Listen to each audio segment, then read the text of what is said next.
Fridtjof Schuon, La transfiguration de l'homme. Troisième partie. Extrait de correspondance. L'épreuve.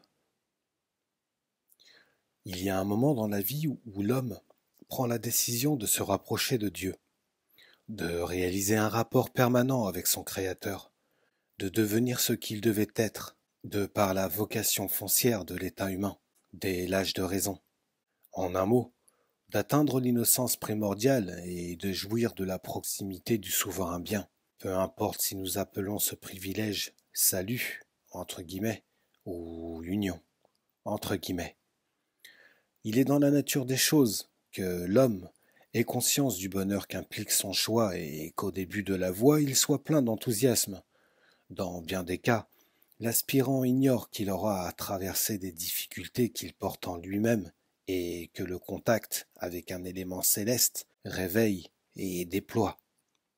Ces possibilités psychiques inférieures, de toute évidence incompatibles avec la perfection, doivent être épuisées et dissoutes. C'est là ce qui a été appelé diversement, ouvrez les guillemets, l'épreuve initiatique, fermez les guillemets, la, ouvrez les guillemets, descente aux enfers, fermez les guillemets, la, ouvrez les guillemets, tentation du héros, fermez les guillemets, ou la, ouvrez les guillemets, grande guerre sainte, fermez les guillemets.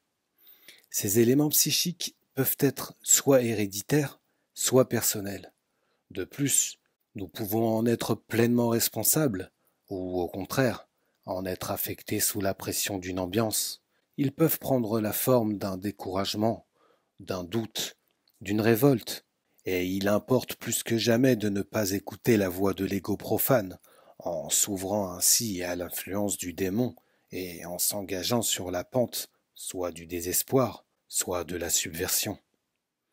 Aussi, la condition sine qua non de la santé spirituelle et de l'ascension est-elle un impitoyable discernement à l'égard de soi-même, outre cette qualité fondamentale qu'est la crainte de Dieu, donc le sens du sacré, le sens des proportions, et aussi, on doit le comprendre, le sens de la grandeur et de la beauté.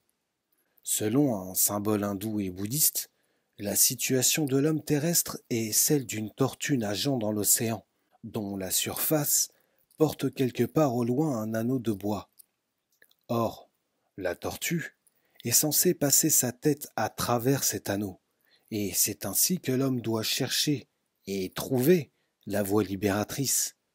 L'immensité de l'océan figure celle de l'univers, du samsara, de notre espace existentiel.